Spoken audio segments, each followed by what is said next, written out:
Hey, what's going on guys? Dan Watson, Learning Cameras, and this is absolutely amazing because Adobe has released this amazing, awesome tool, and it's been a couple years since I've seen something as this functional and is gonna really revolutionize my workflow in Adobe Photoshop. Now, we've had tools for masking to help us, masking like Quick Select and Magic Wand and things like that, but really in fine detail areas like hair and other stuff, it still takes forever to do this, and you really need to refine your selections, and it's still a lot of work no matter what you do. And a lot of people can spend anywhere from 5 minutes to an hour to do a good selection on this one. So now we have this new tool called Subject Select. And I first saw this thing at Adobe Max when I was there. I want to do two things. I want to show you how to do this because it's amazing. And the other thing I want to do is try it on a bunch of different pictures. So we've got portraits, we've got animals, we've got people in high contrast areas with actually low contrast areas where it's very similar between objects. And then do two people, what it's going to do with two subjects, and then also just a general subject like a flower. So let's dive in and see what this thing can do. So first I have this awesome portrait here, and this is actually from a Nikon D850 review. So if you want to, you can actually check that out. But I want to dive in here. Before, if you wanted to do this, you could try and use the quick selection tool. Right around these hair areas is where it got really difficult in order to get these small, tiny areas. And it does a pretty good job, but oftentimes it will just kind of select a huge area that you didn't want in there. And you could use some tools and try to compensate for that, but it just became a little bit more difficult. And so now we have, let's go into select and mask. And this is where you can refine all of your masks, and it works for anything right here. And we can change our transparency and make it a little more transparent so you can see what this is doing.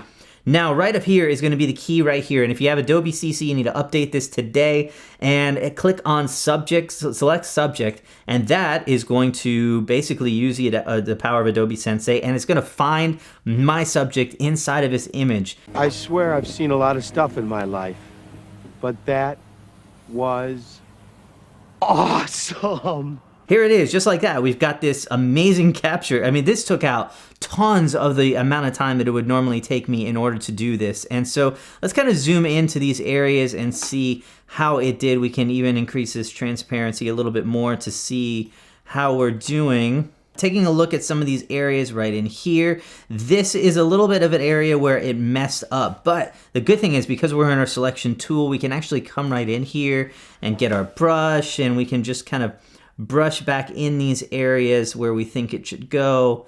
And yeah, we can really just kind of make these areas perfect again. And so just like that, I'm able to fix this and it looks great. And coming down the rest of the photo, it looks very good. We have this little area right here. You can kind of see a shadow area of where it almost thinks that it should be. And we can kind of outline that right there. And that's a really smooth transition now.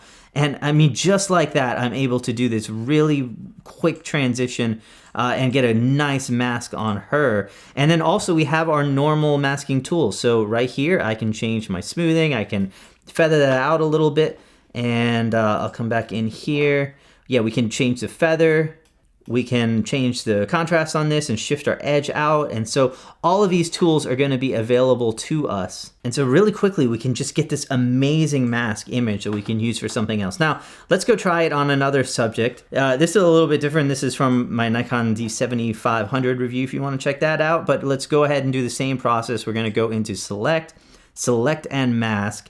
And then we're going to do this subject select, and we'll see what it does. This is, again, this is using computational aspects, machine learning, in order to pull out this subject. And just like that, it has it. And it looks like it did a phenomenal job. Let's increase this transparency so we can kind of see right in here.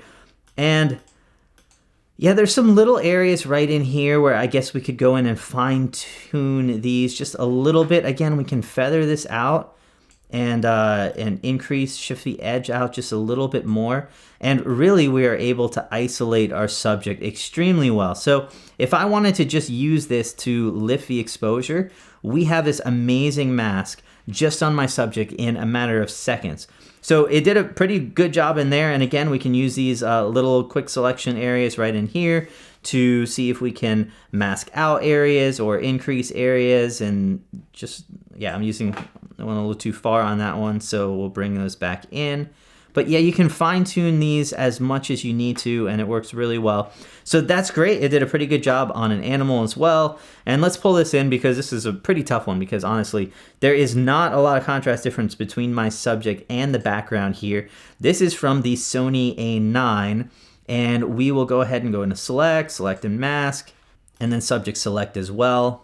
And here we go, we have our subject. And this one, it probably did the worst job out of all of them. We're gonna have to bring that back, and that can be a little bit more difficult. Let's just see what the quick selection does. It's actually not that bad at all. So we can bring that back pretty easily, and it's doing a great job. And then we can go in here and refine this edge right here. We did lose a little bit of detail here I can bring back, but either way, right around these areas right here did a great job. And so overall, again, it saved so much work for me. It probably took 75% of the work out of masking this image, and I can get a good clean mask on my subject, and it'll be great if I want to pull them out of the background or something like that. Now, here was one. This is also from a Sony A9. This is a crazy one because this is two subjects, so I didn't know what it would do. So we'll go ahead and take this, select and mask again, and select subject. I mean, this is just an amazing tool.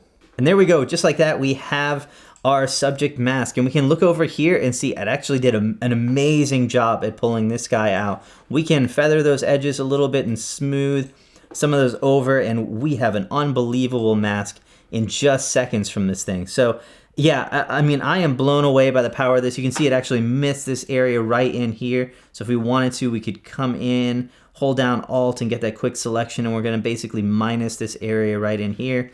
Pretty good job on that. And again, if you wanted to come in with a brush and fine tune some areas, you can. Again, it did a great job. It picked out both subjects. You could erase one subject, so if you only wanted one, you can basically use this tool, capture both, and then erase one of them from that.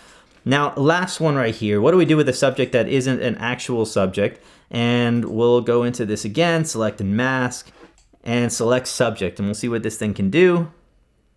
And there it is again. We have a perfect subject isolation just about. And again, it took 75% at least of the work out for me. I am so excited about this tool because, you know, masking has always been something that, unless you wanted to put a significant amount of time into editing your image, it just wasn't worth it. It took too long. Well, here's a quick way to bring it into Photoshop. Do a mask, select your subject, and see if it isolates it pretty well. And if it does, you're going to be able to do some quick exposure increase or pull your subject off, put them on a different background in a matter of seconds. And even if you had to refine that edge, it might take me a couple minutes versus, 20, 30 minutes. So easily the most massive time saver I have seen from Adobe. Now, this is probably only the start. This is using Adobe Sensei. And so this is the beginning of machine learning using tools in order to improve our photography workflow and our editing workflow. I can't wait to see some of the other stuff that's coming because, like I said, they showed off some interesting things. We'll be able to do this in video real soon, and it is amazing the power that this thing has in being able to isolate those subjects. So again, thanks for watching, guys. I have some other Lightroom tutorials if you want to check those out. Thanks for watching. Stay tuned. A whole lot more to come.